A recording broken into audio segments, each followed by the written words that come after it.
Nous sommes à l'aérodrome de Cerny, plus précisément au musée volant Salis, où la troisième génération de Salis conserve une superbe collection d'engins. Des pièces volantes qui ont marqué l'histoire de l'aviation, qui ont marqué leur temps et qui sont conservées en parfait état de marche pour la plupart. La réputation du musée n'est plus à faire, mais on profite de la réouverture après travaux pour faire un saut. En piste.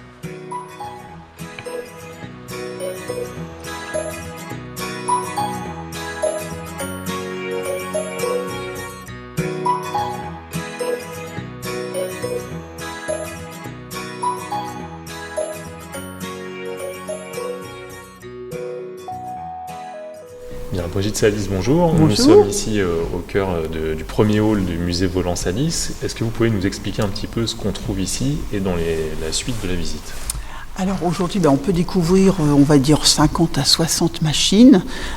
La plus ancienne, c'est un petit Blériot de 1909 et on va jusque dans les années 70. Donc on a réuni les avions par hall selon plusieurs thématiques chronologiques. Donc on va dire qu'on commence avec les pionniers. On a 3-4 machines très anciennes entre notre petit Blériot, ce Caudron G3. Nous avons un Blériot biplace, un Morane-H qui était l'avion avec lequel Roland Garros a traversé la Méditerranée, qui lui est en atelier.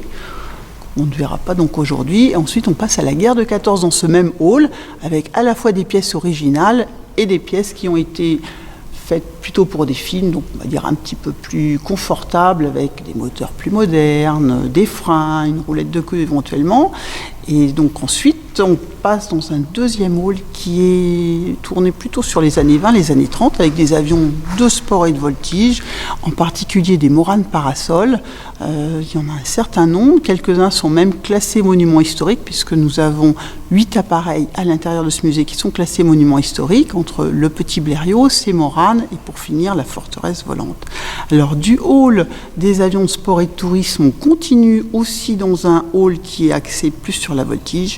Ici, c'est le pilotage qui prime et les avions sont tous en état de vol ou sont destinés à l'être. Donc effectivement, le plaisir du pilote est important et ça passe souvent par la voltige aérienne. Donc après la voltige, on regagne l'époque suivante qui va être les années 40, autour de la guerre, avec cette belle forteresse volante, donc le plus gros avion qu'on ait, 4 moteurs, qui date de 1943. On a des avions de cette époque qui lui tiennent compagnie, et après nous avons un 5e hall sur lequel on a des avions qui sont plutôt axés sur le transport aérien ou les débuts du transport aérien, qui ont aussi participé à la guerre et qui sont souvent dans des couleurs militaires parce qu'on les utilise aussi pour les films.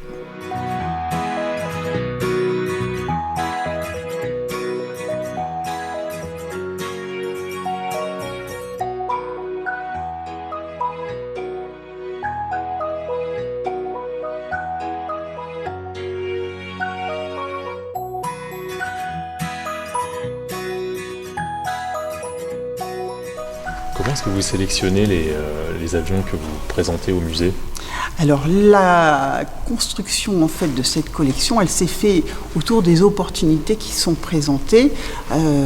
Donc ça a pu être déjà des épaves qui ont été trouvées, ça existe encore, quelquefois dans des greniers ou dans des caves. Et puis, on a aussi des avions qui ont été complètement faits autour du moteur. On avait les moteurs d'époque. Et donc, en ayant soit des plans d'origine, soit en ayant reconstitué ces plans à partir des pièces du musée de l'Air, on a pu reconstruire ces avions. Après, nous avons fait des échanges avec des musées étrangers. Selon vous, quelle serait la pièce la plus emblématique du musée volant ?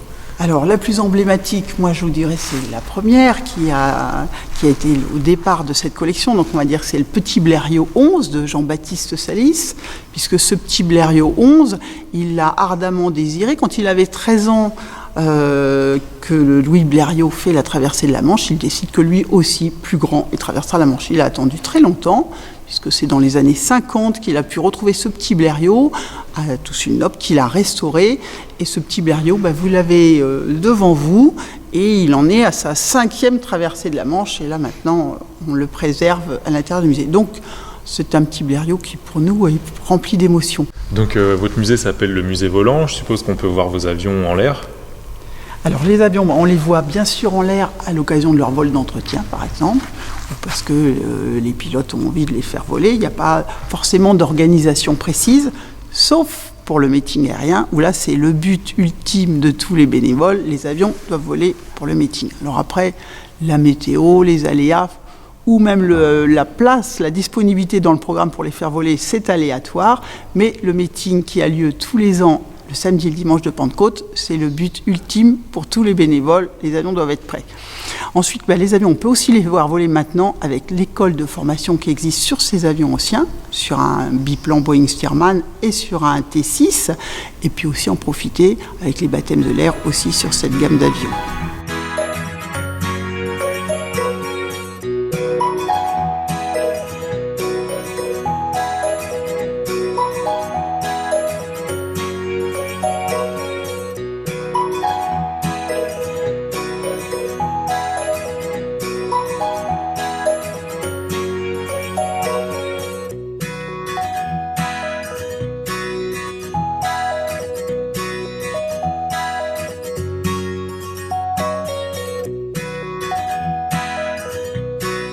Plus d'infos sur essonne.fr